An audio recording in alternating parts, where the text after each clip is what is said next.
আসসালামু আলাইকুম, সবাই কেমন আছেন?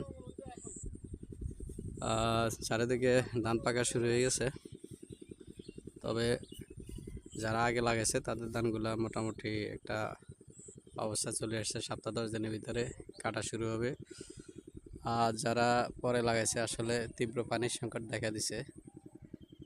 আমাদের 2 গ্রাম মিলে বা 3-4 গ্রাম মিলে যে একটা ডিপ আছে সোনাকাটিয়া, ডিপটার পানি প্রায় অর্ধেকে চলে আসছে। পাশাপাশি আমার সেলু অবস্থা তেমন ভালো না, এই প্রায় আগে থেকে অর্ধেক পানি ওঠা শুরু হয়েছে। তো যাই হোক, আসলে চারিদিকে পানির সংকট দেখা দিছে। তো মানুষের আসলে যেখানে গর্ত আছে বা যেখানে পানি জমা হয়েছে ওইখান থেকে উঠাইতেছে। তো যে যেভাবে পারতেছে আসলে টাকা চিন্তা করতেছে না, খেতে পানি দেওয়ার চেষ্টা চালাইতেছে আর কি।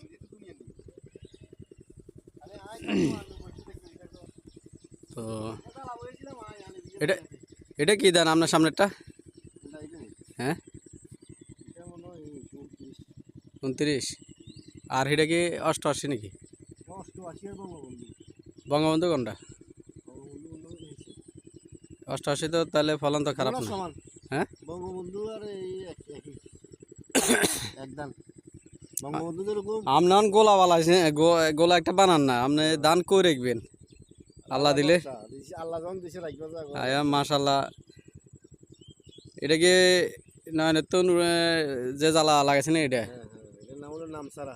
আরে মিয়া কি কে কোন আপনার নাম সারা? নাম সারা আবার যাতে হয় নাকি? নামে নামসারা এটা কইছে আপনার নাম সারা বিশ্বাস মানে কোন নাম খুঁজি না হইলে নাম সারা হয়ে যায় আর কি।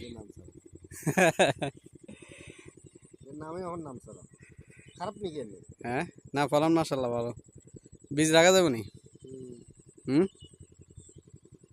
তবে আমি এই যে দেখতে পাইতেছেন ডিপে পানি না থাকার কারণে আসলে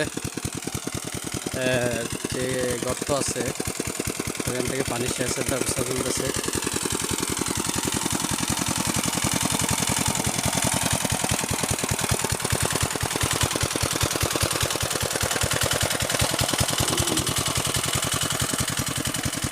এই যে এগুলোতে অবশ্য পানির দরকার নাই, এটা হচ্ছে বঙ্গবন্ধু 100 বলে এই জাত। আর এগুলো এখনও সিসা শুরু হয়েছে। আসলে এগুলোর জন্য বিপদ হয়ে যেতে পারে যদি বৃষ্টি না হয়, তাহলে অনেক সমস্যা হইতে পারে এই ধানগুলোর জন্য।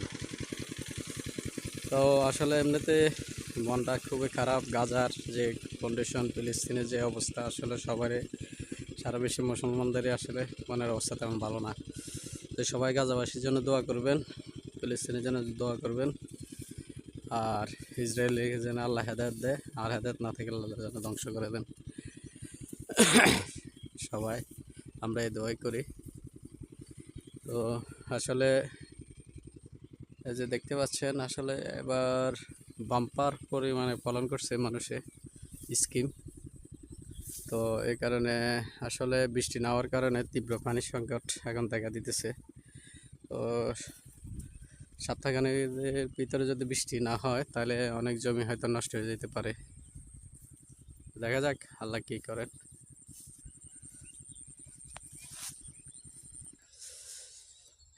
এই যে জমিগুলো দেখতেছেন এগুলার পানি একবারে নাই।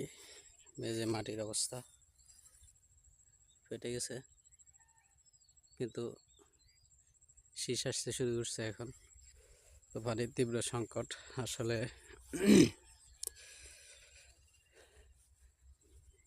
ডিপে ভালোভাবে পানি না ওঠার কারণে আবার বৃষ্টি হওয়ার কারণে এই পানি সংকটটা দেখা দিছে।